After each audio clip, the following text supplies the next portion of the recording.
Welcome to this special episode of AA for Entrepreneurs. This is Drew. I'm Adam. We're here with Sway from Positive Dif. How are you today, sir? I'm good. Thank you for having me. Good. Appreciate it. Yeah, we appreciate you being here. It's been super excited for this interview. Yeah. And another special thanks to Battlegrounds in Haverhill Battlegrounds Coffee. for letting us use their spot. Yeah, it's this cafe is pretty cool. They do a lot for the community, and Dana and Sal, they're just phenomenal people. Always actively involved, especially with the military, and giving back to the community any best way they can. And I love talking to them. They're phenomenal people. Yeah. You guys can't see it, but behind us is literally like probably 10 to 20 people in this cafe. Yeah. This place is pretty buzzing on a Sunday afternoon. Absolutely. We made the beautiful ride up to Haverhill, and super happy to be here. Thank you. I appreciate it. So for our listeners that might not know, what Positive Dif does, give them a quick rundown of what Positive Dif does. Man, my goodness, it's Positive Holistics. It's a business that educates and assists people using cannabidiol. The CBD business, and I don't want to call it a business. Really, it's really helping people find a better way for health and wellness. People nowadays, they're taking charge of their own health. They want to stay away from prescribed medicines. Opioid addiction is extremely high. We live 20 minutes away from a town where fentanyl is like massive. Rampant. Yeah, it's rampant. Wow. Yeah, just weeks ago, there was a 6-year-old little girl from this town, and she passed away from fentanyl. She thought it was candy, and ended up killing her. Yeah, so my job for me is just to be able to educate people what CBD is, how it could benefit them with their health, and then going forward from there, I would present to them products that has worked best for the clients that I currently have. Yeah. So what variety of products do you typically use for people looking to get away from Yeah, and standard medicines? absolutely. And when I first got into the cannabis business, so to speak, I really had no sense of direction at all. And it's fun because entrepreneurs, I didn't realize how hard it was. Like, it is grueling. It's grueling. You gotta have a vision on what you want to do. Once you have that vision, then you got to put in the work. You got to grind and never give up. So just coming up with the name Positive Holistics alone took about 2 weeks. It took about 2 weeks, and then once we figured it out, then the logo came about. It was crazy how everything all fell into place. But how I started this journey, it was me and my wife at the time and a good friend. We were just like, we understood where the cannabis industry, it was going to just come full effect here in Massachusetts. Yeah, so we just didn't know how we could be able to tap into that market. So my wife and I were just like, you know what? Let's see if we can become cultivators. So we tried growing a plant in our closet, and we failed miserably. And that's how we ended up getting connected with a buddy of mine that I went to high school with.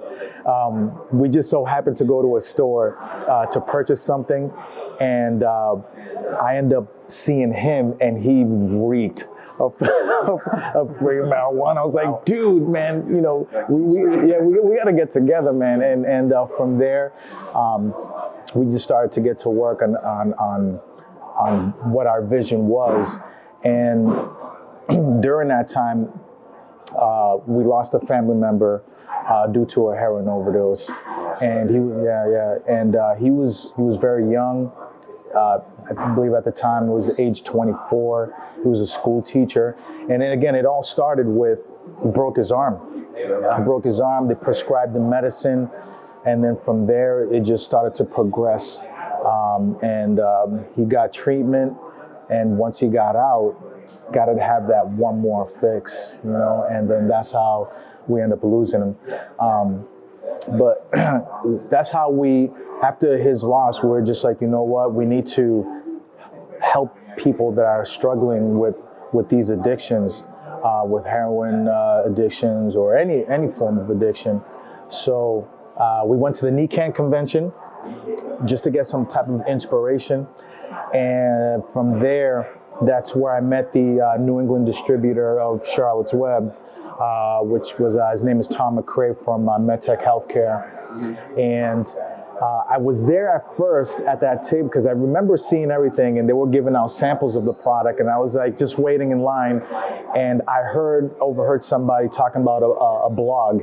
So I put all my focus on the blogger versus talking to Tom. Yeah. So I was having conversations with him, and then just totally left the booth and just made my rounds around people, just to talk with them and connect with them. And it wasn't until the second time around when they were told me, hey, listen, that's Charlotte's Web. You need to go over there because, I mean, everyone knows their story of the little girl. So I went there, talked to Tom, pretty much told him my story of what my vision is, what I want to do, be able to help people. And he was just like, man, you know, you're very enthusiastic, very passionate guy. You know, let me just bring you in on board. Why don't you call me on that Monday? You know, so I was like, whoa. So I called him up, and he put me part of the sales team to distribute the product out here in Massachusetts. So I was just very ambitious. I was like, you know what? I don't think Massachusetts is going to be enough for me.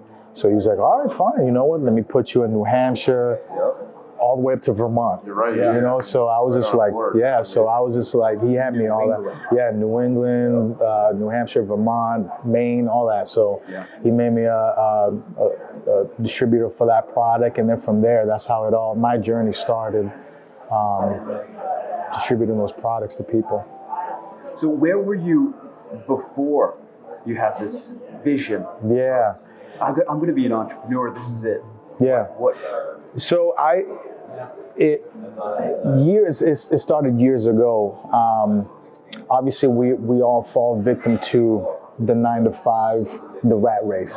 You know, we all have to provide for our families. We get up at a certain time. We go to work. We know what day we're getting paid. All of that stuff. So that was kind of what I was used to, and I became a martial artist first. I was a martial artist. I used to teach for a school right down the street from here. Okay. And that's where the entrepreneurship mindset began, because the owner, my master instructor at that time, he's an entrepreneur himself. And he taught me the importance of staying consistent, always write your goals down, that whole entire just mindset. And I never understood it. I was just always so used to it, okay, you know, fine. At the end of the week, I'm getting paid because I got bills to pay. I got all that stuff. But just understanding and that whole process and staying consistent it's, like I said, it's very challenging.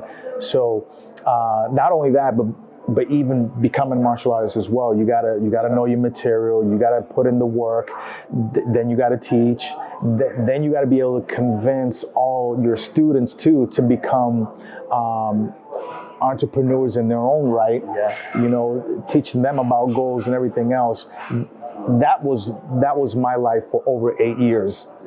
So I did that, and I left that industry. Got into the medical field.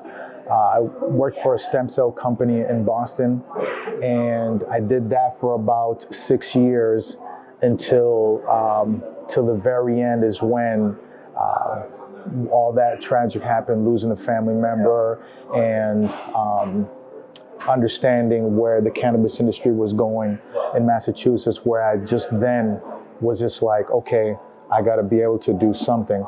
But what really hit home, it was my younger brother. His name is Ramon. He's an entrepreneur himself. And he became a personal trainer in Boston and was very successful. Started to build his clientele and all that stuff. And I was seeing that success, and I was like, all right, cool, you know. And he would always go by my job all the time, and he would say, hey, listen, you better, you better start figuring out what you want to do with your life, because what you're doing right now is working for you. And I'm over here like, I'm your older brother. How you gonna school me, man? Like, I got everything put together. I got a nice job. I'm getting paid X amount of dollars an hour. I'm doing good. But he was just always pushing me all the time, like, be in control of your own destiny, and see where it goes from there. And it really hit home. I would say a couple of weeks later, I was working, and I was just like, man, like, what he said really made sense. I'm like, I really got to start figuring something out, because this is, I could see within the workplace there was like it was a little politics. People hung out with their own. There were other people with college degrees were getting certain privileges and all that stuff, and I'm just that guy. That's it. Hey, there's Sway right there. Hey, Sway. But everyone else is moving up in positions, and I'm just the guy that would just stay stagnant. So that's when I was just like, you know what? I got to start doing something myself. Yeah. Start taking off. I know. Well, the thing that I know about martial arts is like the discipline. It is incredible at teaching discipline. Yes. It's got to like correlate very well with entrepreneurship, like being able to make your own schedule and stay on top of it, and not being like, I don't need to do that. Yeah, absolutely. I tell you, as a little kid, it was something that I've always wanted to do. You always watch those movies and you're just like, oh man, like I want to do the flying kicks and all that other stuff. But once you're there as an adult, because that's when I started in my mid-20s. And at that time, I was like, just leave it for the little kids. It's just for them. And it really took one performance when I was just like, whoa, is that what really martial arts really is? The way he commanded the room, the way he did his presentation before his demonstration, and everyone was just in awe. That energy, I've never felt it before, which really I was just like, you know what, I'm gonna do this. But I really did it because I wanted to perform like that. Never understood the importance of keeping your body healthy, the discipline, the focus. I never knew all of those attributes. I just wanted to perform and wow people. And it really took about 3 years before I really understood the importance of all the stuff that just makes you complete as a martial artist. And I was able to, usually it takes the average person about 3 to 4 years, maybe 5, to get their black belt. I did it in 11 months. So yeah, I did it in 11 months, and it was a lot of hard work. That was like 6 in the morning till 10 o'clock at night, full-fledged. That was just my life. I had a newborn son and a 3-year-old that I was taking care of at that time, and it just, my time was just always in the karate school, and that's where I was just raising my kids, in the karate school. And it just, in family life, unless you're with somebody within that type of life, they understand. But my wife, she wasn't really into that, so it just really made things a difficult. But when you strongly believe in what you do, and this is what I was saying about entrepreneurs, is that when you strongly believe in what you do and what your passion is, you have to stay there. Yep. Because everything is just temporarily. It's like an airplane. It's going to land, it'll stay, and then it's going to take off. Yep. And that's it. So as entrepreneurs, you got to stay consistent all the time. The people that love you the most, they're always going to be hard on you. They're always going to tell you the negative things. Sometimes your friends, other people, and it's so easy to listen to all of that negative stuff. But you gotta put all that aside and just really follow what you believe. So that's what really made me successful in the martial arts industry, was just really staying consistent, following the plan, and just really meeting the expectations of the people that believed in me. Yeah. Because I got to take care of them. Yep. They invested in me to be able to take them to that level, so I got to be there for them. Yeah. Like you said, with entrepreneurship, there's a lot of negative things that happen. There's obstacles all the time, and I think one of the biggest things that people have trouble with is when you're down. when you fall into that trough, how do you pick yourself up? How do you get yourself out of that negative zone and stay positive when shit hits the fan? Oh my gosh. You got to surround yourself around the people that actually have made it. Because they've been there before. They've been in those situations when you have problems within your household, when things aren't going right, when your bank account is complete at a negative. Like, they all been there. So you want to be around those people, and you gotta learn. You gotta listen. Learn to listen, and actually listen, and just follow through on that, and really what's helped me too is that thank God for YouTube, because I would have gone bananas, but I would always instead of listening to the music of today, I understand people love their music, they trying to get their energy up, but I don't listen to music anymore. I don't listen to music. I don't even know what's out there. Obviously I know what the artists are, but and you'll find in my playlist is all motivational speakers, all of that stuff, and that's what I listen to before affirmations, anything that I to put my my mind in that state where I could be able to clear out all that negative and just fill in just positive reinforcement all of the time, and it actually really does make a difference. It really does. So just anything just to help you, to give you that glimpse of hope that, there is light underneath that tunnel.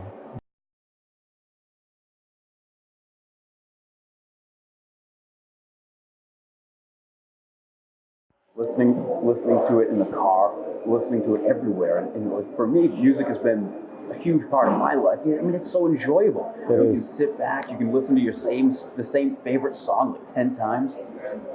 And what I noticed in that month of completely cutting back from music was that I was listening to more audiobooks, and kind of like just my thoughts were engaging more. And I found out that when you do listen to music, it's almost like your brain turns off, and instead of engaging that part of your brain where you're thinking and strategizing, it's more like, I've had a hard day, I'm just going to listen to music on the way home and not use it, and that has like a negative momentum to it. You're almost like escaping from your thoughts instead of like running into them head on, exercising and exercising your thoughts and being able to think new thoughts. That's why I like listening to other people talk. They might say something that you don't completely agree with, but like it clicks something in your brain, and you're like, that makes sense. I like it. All right, I'm gonna roll with that. Yeah. And I think we talked about this before on the podcast, almost using music as like a reward system, cool, we just finished up the first week of 2019 and we killed it in X amount of way, so we're going to celebrate by listening to this new album that was dropped on Friday, or this new album that dropped last month that we didn't get to listen to.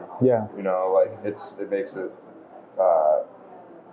you want to feed into the entrepreneurial, habits of everything, and music is becoming one of those things that isn't so entrepreneurial to me anymore. Like, anytime I listen to music, like you say, my brain kind of shuts off and goes to where like I most remember that music. So like, I listen to a Mac Miller album and I'm like, oh man, I wish I was in my grow room right now with all my ladies. Yeah. My first thought that happened, I'm not thinking any new thoughts, but then I listen to Gary Vee or somebody like that on a podcast, and it's just like my brain is clicking. Like, I need to stop listening to this podcast because now I need to like think of my own ideas. Yeah, it's pretty insane. Absolutely, and I agree with you guys on that. Use music more as a celebration. Mm-hmm. You just accomplish something. Now here's my victory music in a sense.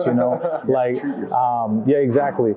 Yeah, years ago, and that's the thing, because again, we're just so, music is everywhere around us, and we try to pay attention to all the lyrics and try to use that as, oh my gosh, that's my life, that type of thing. And it was like that, and it was funny because I used to travel to Rhode Island to go to different martial arts schools to learn what their success was. And I would sit there in the car, and my master instructor is driving, and he's listening to audio, and I'm over here like, oh, this crap is so boring, man. Yeah. Like, man, this thing is, and he's just sitting there, and he's looking, and he's just turning it up. That's me. You know, he's just like, this is what you need to be focused on. But I tell you is that when we used to go to those schools, I would see guys that were younger than me, like in their early 20s, and they're making over $150,000 a year. Wow. And they have all of this energy. They're vibrant and passionate in what they do. And I'm over here like, what the hell, man? What's your secret? And it's exactly the same exact thing my own instructor would tell me, do these things. And I would try to shut that out. Like, I understand what you're saying, but it's not working for me. And I see it in other people, and I'm like, man, like, this is crazy. Yeah, this like I said, this one kid making over $150,000, he's just like, yep, I'm about to buy my second house. You're You like, know, cool, no big deal. I'm over here living in an apartment struggling, and this guy's on his way to buying a second house. You know, he said that he would always put sticky notes in his mirror. You know, you're successful, I love you, those type of things, so he could just always reassure himself that he's on the right path to his success. And I was just like, man, all the time. And I was just like, wow, you know what? Maybe I should start doing it. So I would always take the time, instead of going to the gym, because my routine was I would wake up early, go to the karate school, clean it, do my instructor's class, then do like a 2-hour business, like what are the goals for the business for the day. And then once we're at our break at noontime, then I would have a window where I would just work out. So I actually took some of that time and I just stayed in the school and started listening to audio tape, taking notes, and started to really understand what Tony Robbins really means about, you know, awakening that inner you. And it started to work. But still was challenging because you still have that other side where, you know, it's always telling you, hey, listen, you know, this is what's going on. You know, you got to go see your family. You got to pay this. You got to do that. Like, you're always battling that 9-to-5 rat race type of life that you have all the time. Exactly. You know, like it really is too. You know, I think back to 9-to-5. This year, well, not this year, last year now, 2018 was the first year that I didn't have a boss. Like, I made it through the whole year without anybody telling me what to do. You know, it's a big deal. It's a big step. How long did it take you to like start realizing like, okay, this 9-to-5 life, it's not really for me. I need to start transitioning. And then how long between like the thought and the actual action of going into entrepreneurship was there? Yeah, so when we were, like I said, it took us weeks just to come up with the name Positive Dif. Did you get like a whole list of like, okay, we could do this? You know what? I will say this for all entrepreneurs out there: you got to have a think tank. Have a think tank.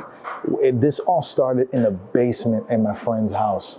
We would all sit down. So raw. Yeah. We would just sit down and we would just talk for hours on, you know, what can we do to help people, what directions. I mean, we've come up with all different business strategies of what type of business we wanted. But all entrepreneurs out there, have a think tank. You know, that's when you really, something is just gonna brew up, and usually your best, your home, right. Usually even in the shower. Sometimes you have your, like, whoa, you know. Listen to a podcast in the shower and tell me it doesn't. I'm telling you, absolutely. So it took us weeks just to come up with a name, and then all of a sudden, it took us about another 2 weeks just the logo itself. But during that time, I was, like I said, I was working in Boston. I would wake up at 4 a.m. just to take the train for 5, be into work for 7, and then work till about 4 o'clock-ish around there to catch the 5:15. I mean, that was a routine. 12-hour days. It was 6 years. So when I had that moment, I was like, you know what? Now is that time where we just did way too much talking. Now we got to start putting action. That's when, like I said, I went to NECAN, got inspired, connected with Mr. McCrae, and on that Monday, I'm calling at my break. You know, just saying, okay, how do I get this going? You know, and I'm jumping on my actual work computer, doing my own business, and I'm just finagling both. And my supervisor, again, he was a young dude. He was all for it, but then he was just like, you know, don't bring no marijuana into the business. You can't do that. You can't do that. I'm like, you know, I will never do something like that. And as I'm doing my business, they just didn't approve of it, so they fired me. Yeah, I got fired. Yeah, I got fired in my job, which was like, it was tough. I was just like, oh my gosh, you know, because again, this is your stability income coming in all the time. You already know what you're getting paid every 2 weeks, plus insurance, all of that stuff. And it got stripped away from me. So now it's just like, oh my gosh, like, what do I do? So my good friend was just like, you know what, I got you, man. Because he's been self-employed for many, many years, doing flooring and stuff like that. And he goes, you know what, you know, you've done carpentry when you was in high school. You'll pick it right up. Come work for me. I'll pay you, and you're gonna be fine. Don't lose sight on your business. So here I got my advisor talking to me and paying me, taking care of me while I'm building my business from there. And that's what I did. So a year later, here I am today. So many things came to light, man. It's so grateful. How long were you in that 9-to-5 grind before you switched? Like how many years did you work in a 9-to-5 before you finally were like, I'm done? Forever. That's all I knew. Yep. That's all I knew. I grew up, I don't come from a rich family. My mom, she was always single, raising 3 kids on her own. And all we knew was to survive. Yep. You know, this is a woman that came from the Dominican Republic, never had a high school education, nothing. She did go to school, but she had to take care of all of her siblings while her father and her stepmother had to work, you know, in New York. So that is the environment that I grew up in, you know, so I was always used to taking cold showers, the electricity, it's okay to borrow it from the neighbor. You know, the kids would always make fun of me like, you're wearing your cousin's clothes, those type of things. And that was my life, the way I was used to it. That was normal for me. So we started to get a glimpse of a little bit of that entrepreneurship when my mom, she was always very passionate about her health and wellness. She always going to home remedies. She never wanted to take prescribed medicine, which was weird. She never did. Always like, you know what will make you strong? Get a cup, 3X, drink that. And we would just drink that, and it was the worst. And you guys ever remember Herbalife? Yep. Herbalife. My mom got heavily involved with that. And we would always drink the powder, you know, green stuff all the time. And she was always selling all the time. So me and my siblings, we would always see her do that. So that drive of just staying afloat, you know, just pushing something what you believe is what, you know, what got us going. Finding something you love is so important. Absolutely, yeah. You can't just work for It's got to somebody make else. you happy. Yeah.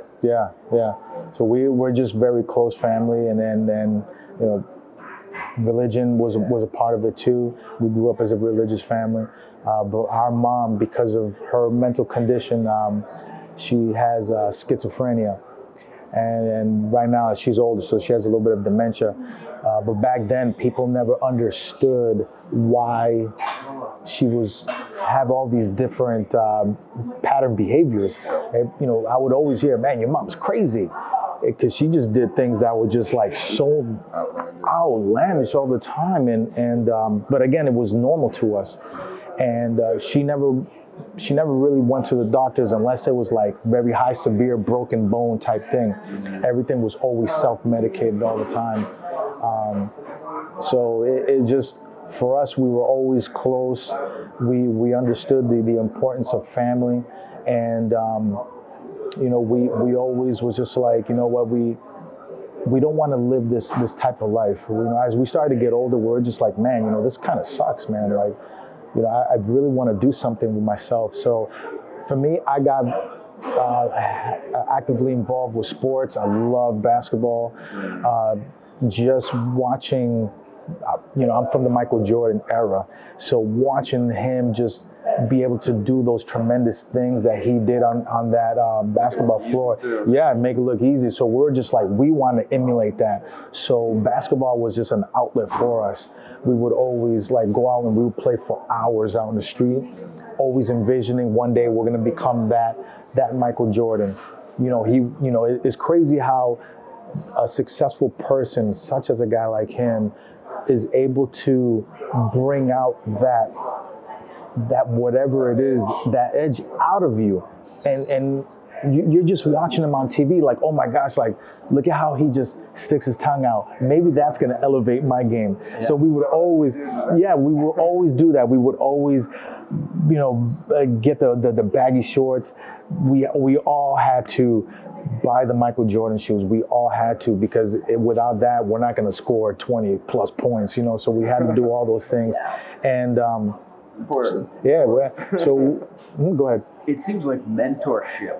Yeah, huge. Yeah, all throughout my life. Yeah. So thank goodness for our local Boys and Girls Club, because it's right down the street from here.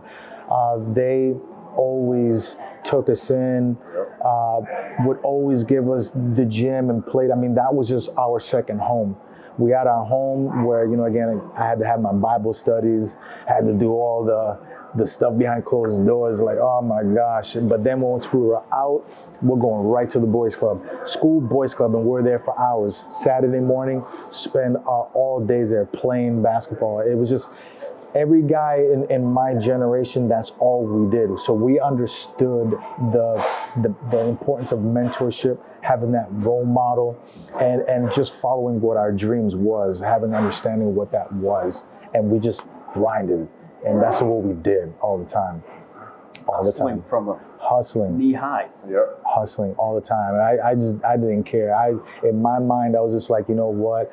I am going to become successful no matter what, because what I'm going through right now is just not working. So I got to do it. And again, going back to the pattern behaviors that my mom had, she kept us like very closed in. She didn't want to allow us to go to school. So I knew the importance of what education was. So I used to have to fight 2 hours before I go to school. I used to just tell my mom, everything's going to be okay. I need to learn. I need to do this. And then, there were days when I was just run out of my house and just run to the bus stop to catch the bus. Because if not, she's going to give me the whooping, man, because I wasn't listening. She's old school, man. You got to listen to what I say. So I used to fight to go to school. So I did that all throughout middle school, high school. And then when I graduated, here comes the real world. Oh my gosh, what do I do? I really didn't have that person to tell me, hey, listen, college is important. You got to keep furthering your education. So for me, what I did was I would go back to my local Boys and Girls Club, and I would talk to the kids then, the importance of college and what it's going to do for you, and even fight for my little brother, because now he's the baby of the family. My sister was pregnant at 15, and she had to, start her own life with her husband that she's still married to this day, which is crazy. So my younger brother, we had to be like, hey, Mom, listen, he has talent. He's very good at basketball. Like, we gotta push him. And like I even had coaches, family members all come to our house to just, to really help her understand that my younger brother has potential to become something in life, that you got to break free from that. Yeah. So we did a lot of that, And I did a lot, break the cycle, and then a lot of that I was doing at the Boys and Girls Club too, which was great. So it's funny because a lot of guys of back then, they were just all young kids. They see me today and like, Josue, oh my gosh, man. I remember when you used to just pull me aside when I was on the wall and you used to talk to me about life and all that, because I experienced all of that. And to be able to share that with somebody, and it's an amazing thing. It's your story. It's so inspiring. Yeah. Back then it was just a lot of what I used to do. I used to just sit on a little stool step of a porch, and I used to just kind of look at the sky, and I would just talk to the higher power, and just say, hey, listen, one day I want to become married. I want to become successful. I want to become these things. Can you help me? You're essentially speaking it into existence. I would always do that every day. And little by little, things would start to change, or certain things would just come and you don't see it, but it's manifesting into something. Yeah. So again, just speaking to all our entrepreneurs out there is, again, have your think tank, believe in what you do, and just believe. Have a belief that you're going to succeed. Write it down, and just put yourself in that state of mind as if you're already there, and it will happen. It will. Yeah. A lot of times, entrepreneurs, when they're kind of finding their path, not only is it not really obvious, like, okay, this is the path I'm going to go down. It's more kind of like, oh, I think it's this way. Oh, maybe this way. Yeah. This may. So there's like always obstacles, right? Is there any specific obstacle that you've reached in your business now that you just kind of like, you hit it and you're like, oh man, I didn't see this coming. This is a big thing in the way. How am I going to get around this? What do I do? Absolutely, and I would have to say is competing versus others. And what I mean by that is that, again, I have my own business, Positive Holistics, where I'm presenting quality brands that will better serve the consumer. And what's happening is that in the CBD business, it's everywhere. Yeah. People understand where that market is going, so they're creating their own brand and calling it the very best. Yeah. And in my opinion, I feel like it all CBD serves its purpose. And I would early when I first started in my career in this business, I went to New Bedford to meet with a gentleman by the name of Jeff Pepe. And he has a business called Ingrown Health. And again, when I first started, I had no sense of direction. I'm like, okay, you know what? I need to start talking with people. I went to this event called a Toasty Tuesdays, where all people of cannabis are sitting there and they're networking. And here I am, and I'm just so excited. I got my business cards, and I'm talking to people, and I'm talking to them about Charlotte's Web. And then throughout, I would say midpoint of the evening, people are calling me the Charlotte's Web guy. There's the Charlotte's Web guy. There's the Charlotte's Web guy. You got to talk with him. So I was able to connect with Jeff Pepe, so because he was interested in that brand. Yep. Everyone knows that story. So I drove out there, and I remember stopping to get gas. And I go in to pay for it, and I see CBD right next to a 5-hour energy. And I'm saying to myself, like, should I be excited that there's actual CBD? Like, if they're able to get there, I'm sure I could get Charlotte's Web in there. But at the same time, there are people out there that really need this for their health and wellness. They're not gonna get up to their local convenience store and buy the product.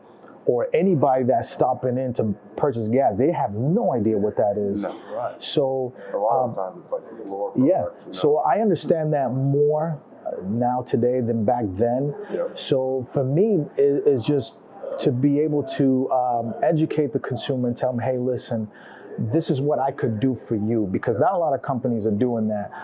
They're just saying, you know what, let me get product out there, let me push it out there as much as I can, and I'll let the salespeople, let them do their thing, And I think it's, as an entrepreneur, great. That's what you're supposed to do. But when it comes to people's health, there's a fine line with that. Because there, like I said, there are people out there that really rely on this. There are people with cancer. I mean, think of the little girl that had the Dravet syndrome, where the name come about, you know.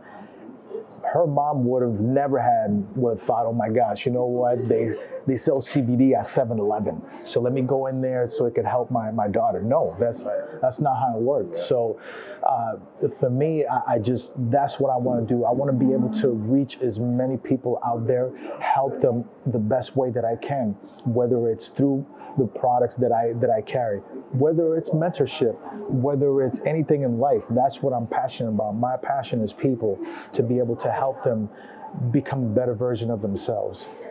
So that is just the fight that I'm in right now, is just battling all the brands that are out there. Yeah. You know, so because somebody has to be able to speak up and say, hey, listen, you know what, like what you're doing is great, but at the same time, you got to do a better job to be able to promote who you are to the consumer, what you're about. Do you give back to your community? You know, are you doing this because you want to create awareness? You know, are you doing these things?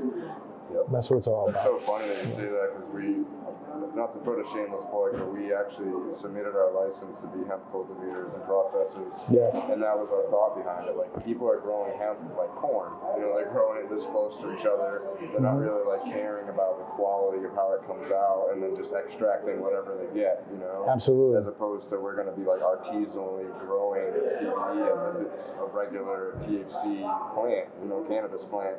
Yeah. And then be able to extract it in a much cleaner process than all of these places are doing. And, you know, we've already run into a couple a little like, gotta do more work, you know. Yeah. We want you to do so much just to try to like get your license in. Yeah. And it's gonna be interesting journey. Like, Oh yeah. getting there, because we actually can't process anybody that isn't like a licensed Massachusetts hemp grower when we get to it. Mm-hmm. So now we gotta like get connected to all these like hemp growers and whatnot. And Yeah. It's super controlled. I think, I'm like, no Nostradamus or anything, but I think that eventually, just like in the food industry, where everything's kind of local, where people are like, oh, that's locally grown, you kind of, it's almost like you trust it more, because you know you can see it, it's growing right there, and then it goes to your plate.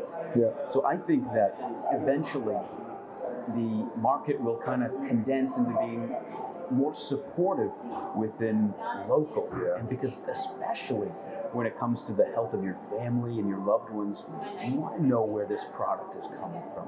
You don't want to go to Cumbies and be like, oh, there's cigarettes, 5 Hour Energy, and then this random thing. I don't know what that is. I don't know where it came from. Right. Right. And it's everywhere. I mean, over the holidays too, I went to Derry, New Hampshire, to visit family, and again I stopped to get gas, and there was CBD again. I'm like, again, this is happening again. I'm like, you know what? It's going to happen. I completely understand. Anything that you start that's yours, your baby, your business. You got to do what you got to do to put yourself out there, and I completely understand. It's just, my thing is, when it comes to people's health, that really has to be taken into consideration, because doctors now are opening their eyes to what CBD is, and they're recommending their patients to go and try it, you know, and I think that's a great thing. Because when I first started, I have an uncle of mine is a doctor, and I presented products to him. And you know what's funny? He's a cannabis user. Yeah. So I was just like, this is the perfect person for me to present these products to. Tell me what your thoughts are. How do I go about this? And he tried it. He put the topical on his knees, because he's an average hiker. And a half hour later, he was like, oh my gosh, like, I feel great. This is awesome. However, I can't put my name behind this because, you know, I got to make my money. You know, he's got to push medicine, pharmaceutical. So I was very disappointed in that sense. I was like, man, you know, like, here's another door shutting in front of me. No one's really giving me a chance at that time. And a couple of weeks later, he sends me a letter, because he gets this all the time. There are a lot of cultivators and dispensaries in his area that would invite him to events, so they could have that support from a doctor. So he sends me a letter, and I'm like, what the heck is this? And I opened it, and it's a letter from this. I can't disclose their name, but it's a dispensary out in Maine, and I look, and they have Charlotte's Web flower, and I'm over here like, wait a minute. If Charlotte's Web, they don't sell their seed to nobody, their patent process, everything, how these guys getting it? So I called them and I'm like, hey, listen, I think you're wrong about what you're doing, because Charlotte's Web does it this way. And I actually sent them a picture that, you know, they don't sell their seed, yada, yada, etc. And then all of a sudden, they're like, you know what, you and I, we need to meet. We need to meet because I want to be able to purchase the products that you got.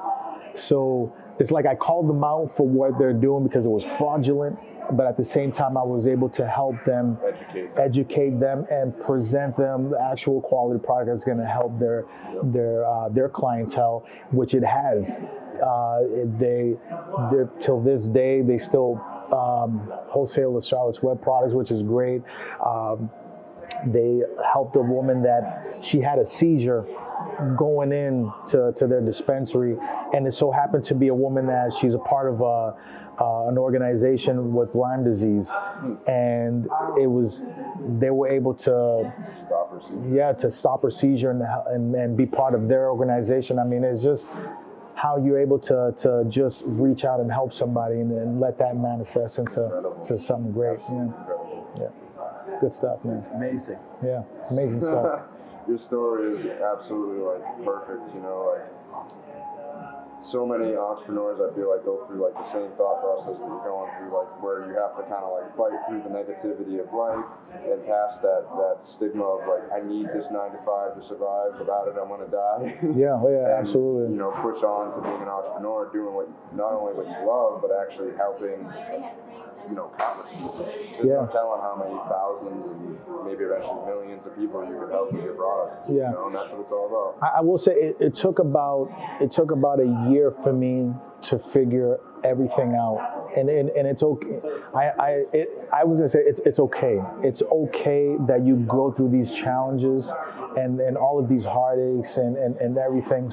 I sacrificed a lot. There were times when I just took money out of my own home to feed my family, to support the business. You know, and people would say like I would never do that because family comes first. True, family does come first. I'm thinking of it more in terms of like, I'm trying to leave a legacy behind for my son, for my daughter, and take care of my family. I got to be able to make these sacrifices. I'm taking a risk here, and because of that risk, all of these things start to come to light, which is crazy. I told you guys, no one ever gave me a chance, and the first person that gave me a chance was that dispensary out in Maine, which was great. From there, I was able to meet with a shamanic practitioner out here in Georgetown named Susan Keefe that I still work with till this day, and is a very supporter of Positive Holistics. From there, I was able to meet Sherry Tuckus from the Green Nurse Group, and she was able to take me and the passion that I have and say, you know what, man, I'm gonna pass the ball to all these great people in the industry, and I've just been like this bouncing ball, just going to all of these great people. I met Leon Drucker from Senti Magazine, and I was able to be a part of Senti Magazine through there. Exactly.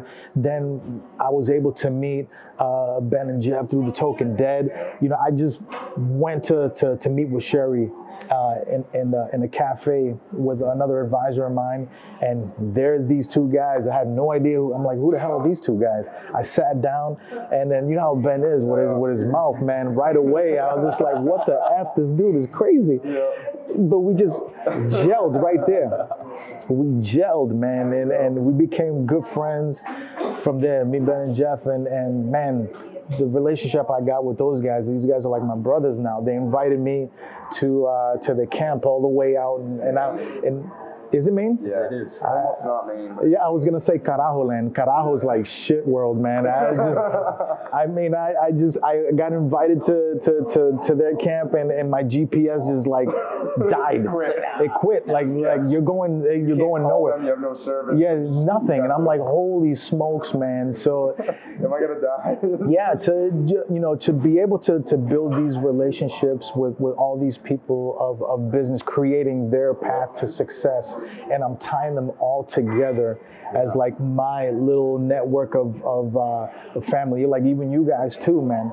You know, it's great, man. It's a great thing. Watching, when this gets released, I'm not sure when exactly this will be released. We're recording this in beginning of January or so. By the time this releases, if you look on our page, we already have 2 Talking Dead interviews.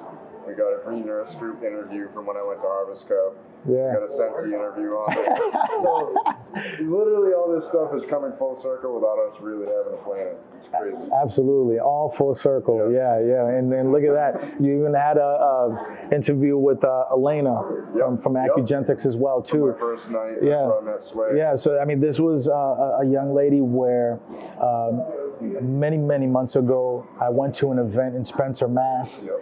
And right RB? now, I'm sorry? RB, Live. Yeah, I went there, and that day I'm sitting there and I'm just distributing products to people, educating them about CBD oils and stuff and what can help them. And everyone had the same exact question. How many drops do I take? What's my intake?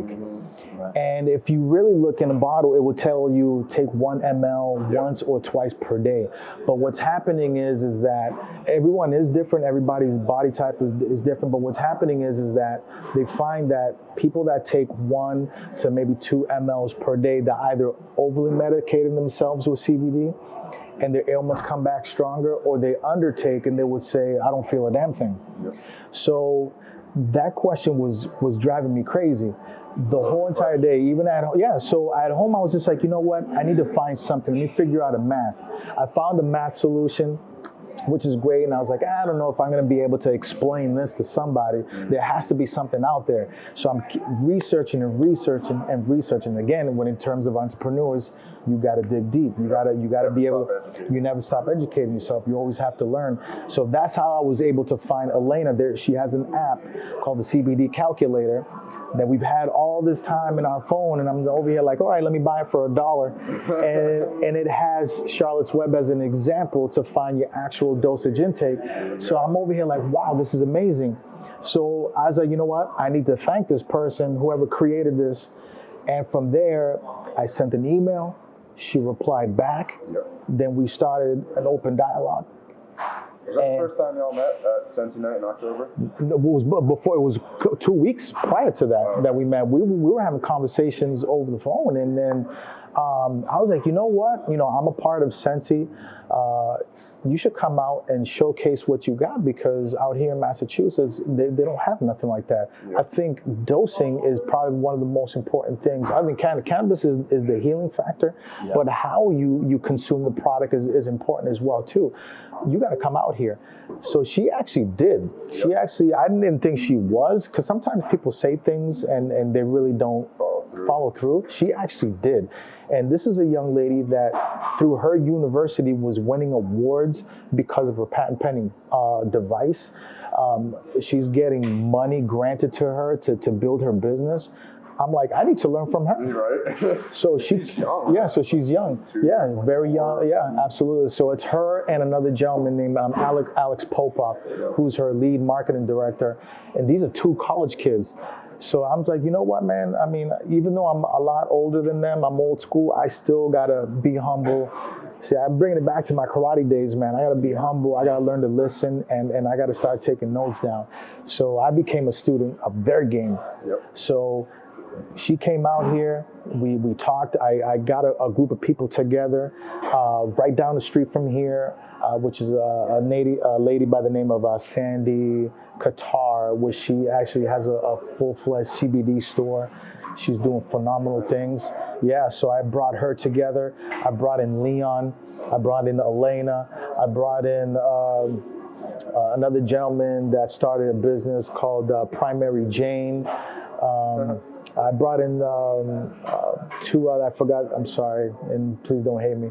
So many people. So I brought in a team of people to create a think tank. Yep. You know, Erica from,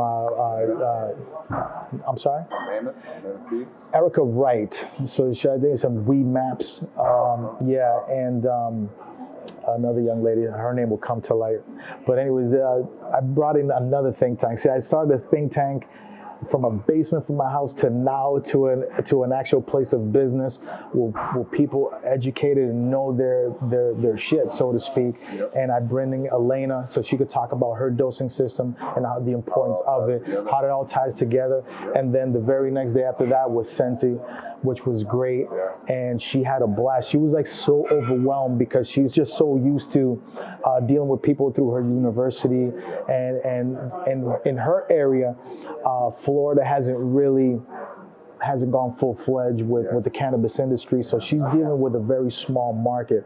So out here, she's just like, whoa, who are all these people coming to me and all this other stuff? I'm just so excited.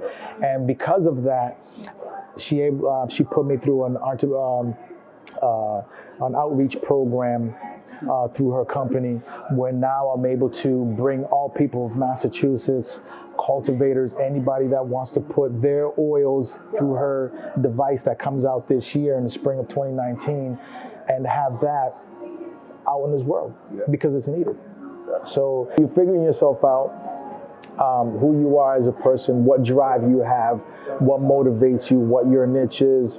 Yep. And then you put all that time and that blood, sweat, and tears into your business, grow that. And because of that, when you're out there, out in your community, which I highly advise, start within your community first, because these are all the people that know you. Yep. Yeah. All your family, start local, and then exactly grassroots, and then just build outward. Yep. So to be able to do that, all these doors are going to open for you. And it really doesn't have to be business, but just the relationships that you build with people is phenomenal. A phenomenal thing, yeah.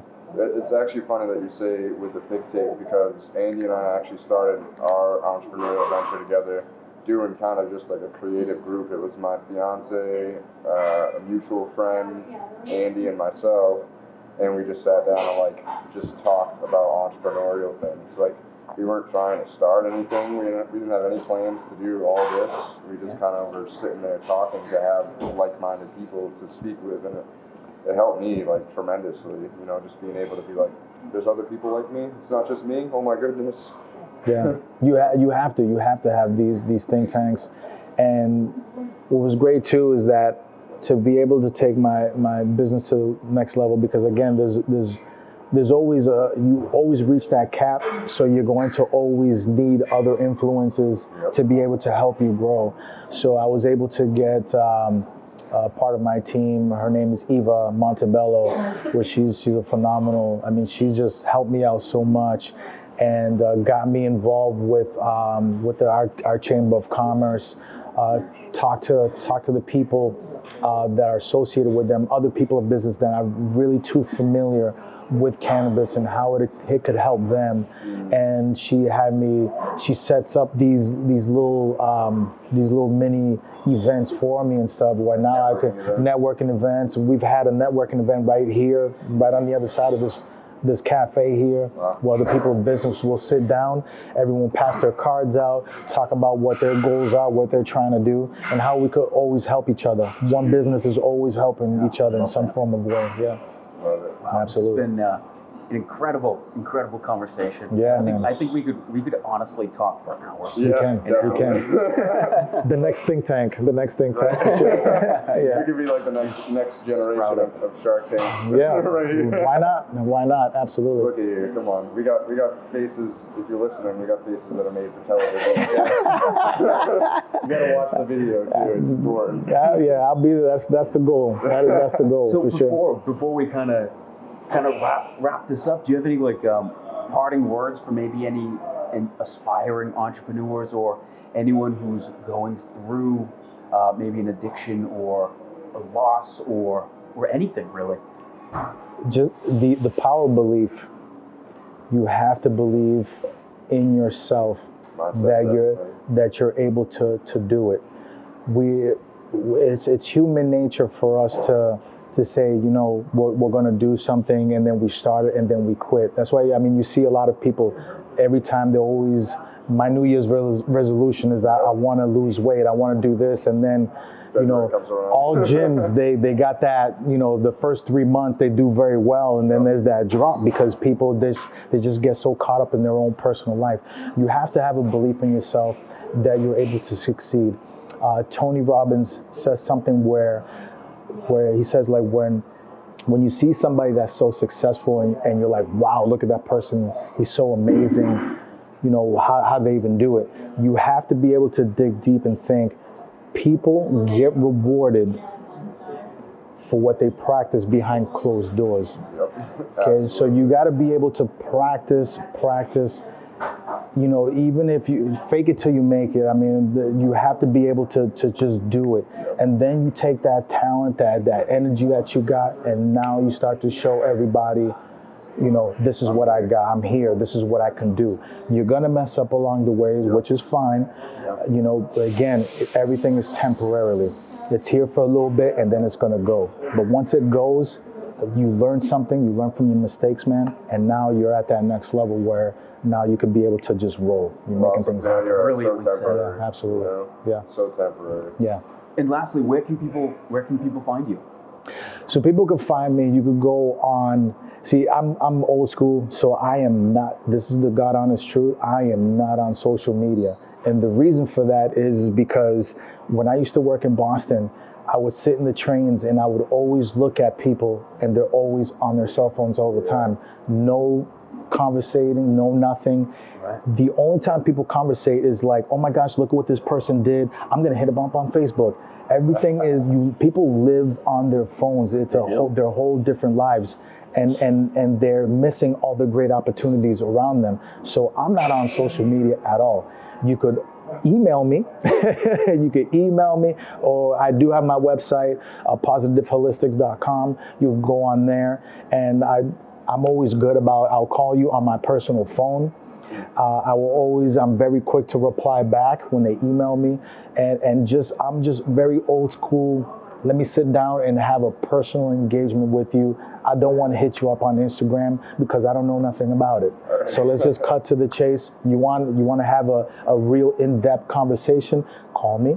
Okay. Or let's set up a time and we'll sit down and have a great relationship. That's just the way it is. I remember the first time we met, you said that, you got a card? I was like, no, I'm on Instagram, just follow me. What did Adam say? And he was just like, nah, what's your number?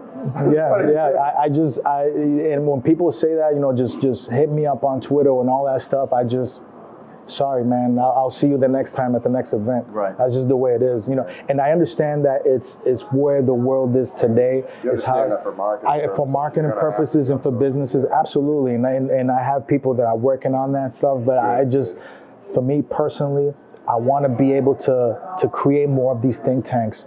How can I elevate you as a person? What can I learn from you? Mm-hmm. You have to have that personal conversation, that one-on-one, or even, you know, conference call, whatever it is, to be able to do it.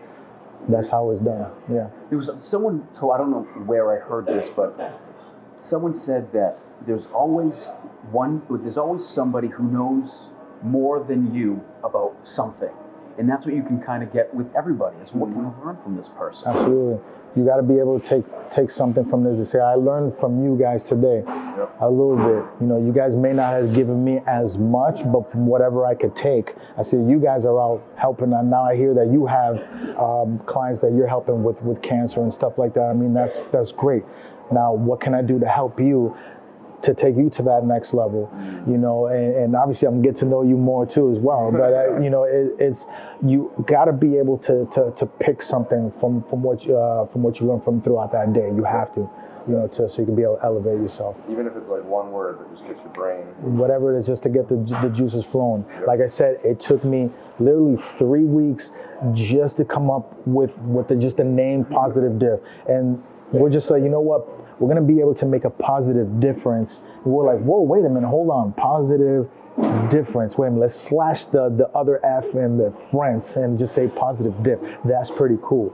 Yeah. You know, the logo, everyone knows what the Red Cross is. You donate blood. you know what? I think if somebody sees the green plus symbol, it's going to stand for marijuana. Let me just tie that with that. Boom, there it is. And that's how I came about everything. You know, so it all come to you. It's just you got to be focused and be aware of what's going on with you throughout that whole day, because you're going to learn something. Yep. Even, you know, it's funny because I'm a big movie fan. I always take my son when a movie comes out. We just watched Aquaman last week. But it's funny, every time you watch a movie, they're always subconsciously always telling you something that's helpful in life.